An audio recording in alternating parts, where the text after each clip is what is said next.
ఎప్పుడు చూడని విధంగా జరిగిన ప్రజలకిచ్చిన సొమ్ము సంవత్సరానికి 75,000 కోట్ల రూపాయలు. అది కూడా మనం చాలా కష్టపడితే, ఎక్కడ కూడా లంచాలు లేకుండా చేస్తే, గతంలో ఎప్పుడూ జరగని విధంగా సంవత్సరానికి 75,000 కోట్ల రూపాయలు పేదలకు అందించగలిగాం. మనందరి ప్రభుత్వం చేస్తున్న సంక్షేమాన్ని, ఇంటింటి అభివృద్ధిని చూసి తట్టుకోలేక ఈర్ష్యతో రాష్ట్రం శ్రీలంక అయిపోతుంది అని చెప్పి గతంలో ఇదే ఈనాడు, గతంలో ఇదే చంద్రబాబు నాయుడు గారు ఎన్నెన్నో సందర్భాలలో కూడా వాదించడం కూడా మన కళ్ళ ఎదుటే కనిపిస్తా ఉన్న సత్యం. ఇప్పుడు అదే నోటితో మరోసారి మోసం చేసేందుకు, అలాగే చెప్పేవి ఇప్పుడు అదే నోటితోనే అలాగే మోసం చేసేందుకు, ఎలాగూ చెప్పేటివన్నీ కూడా అబద్ధాలే కదా, అబద్ధాలకు హద్దులెందుకు అని చంద్రబాబు నాయుడు గారు ఈ మధ్యకాలంలోనే 6 వాగ్దానాలు అంటూ వదిలారు.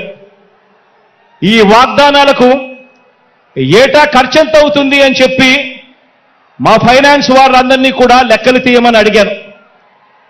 2024 ఎన్నికల తర్వాత కూడా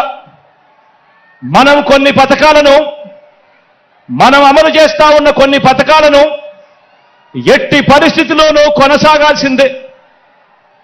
2024 ఎన్నికల తర్వాత కూడా మనం అమలు చేస్తా ఉన్న కొన్ని పథకాలను ఎట్టి పరిస్థితుల్లోనూ కూడా కొనసాగాల్సిందే. ఉదాహరణకు అలాంటి 8 పథకాలు మీ అందరికీ కూడా ఇప్పుడు చెప్తాను. 66 లక్షల మంది పెన్షన్లకు మన ప్రభుత్వం ఖర్చు చేస్తా ఉన్నది దాదాపుగా 24,000 కోట్లు.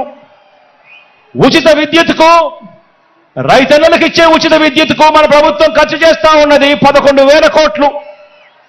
సబ్సిడీ కింద బియ్యం ఇచ్చేందుకు మన ప్రభుత్వం ఖర్చు చేస్తా ఉన్నది మరో 4,600 కోట్లు.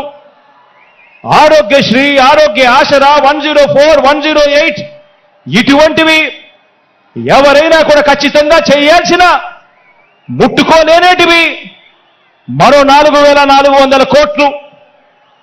పూర్తి ఫీజు రీయింబర్స్మెంట్ కింద మీ జగనన్న ఇస్తా ఉన్న విద్యా దీవెన, వసతి దీవెన కింద మరో 5,000 కోట్లు. సంపూర్ణ పోషణం కింద 2,200 కోట్లు. గోరు ముద్ద కింద మరో 1,900 కోట్లు. కేవలం ఈ 8 పథకాలకే, అంటే ఎట్టి పరిస్థితుల్లోనూ కూడా వీటిని టచ్ కూడా ఎవరు చేయలేరు. ఇటువంటి 8 పథకాలకే ఖర్చు మరో 52,700 కోట్ల రూపాయలు. ఇవి ఖచ్చితంగా ఎవరైనా కూడా చేయాల్సిందే.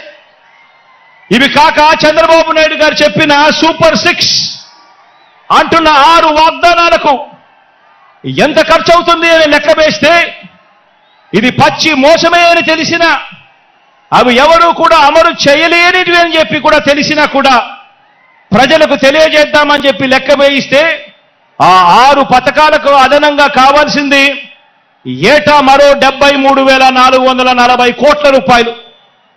ఇది కాక చంద్రబాబు నాయుడు గారు ఈ మధ్యనే 7వ హామీ అని చెప్పి బీసీలకు 50 ఏళ్లకే పెన్షన్ అదనంగా పెంచి ఇస్తానని చెప్పి తాను చెప్పిన 7వ హామీకి అయ్యే ఖర్చు కూడా లెక్కేసుకుంటే ఇది అదనంగా మరో 13,872 కోట్లు. అంటే చంద్రబాబు నాయుడు గారు చెప్పిన 6 6లు, చంద్రబాబు నాయుడు గారు చెప్పిన 6 పథకాలకు ఈ 7వ పథకానికి ఈ రెండు కలిపితే 87,312 కోట్లు. ఇంతకు ముందు నేను చెప్పినట్టుగా 8 స్కీములకు, ఎవరైనా కూడా టచ్ చేయలేని ఈ స్కీములకు, ఖచ్చితంగా ఎలాగో చేయాల్సిన అవసరం ఉన్న ఈ స్కీములకు ఖర్చు అయ్యేది మరో 52,700 కోట్లు. అంటే రెండు కలిపితే అక్షరాల 1,40,000 కోట్ల రూపాయల గురించి చంద్రబాబు గారు చెప్తా ఉన్నారు. ఆలోచన చేయమని అడుగుతా ఉన్నాను.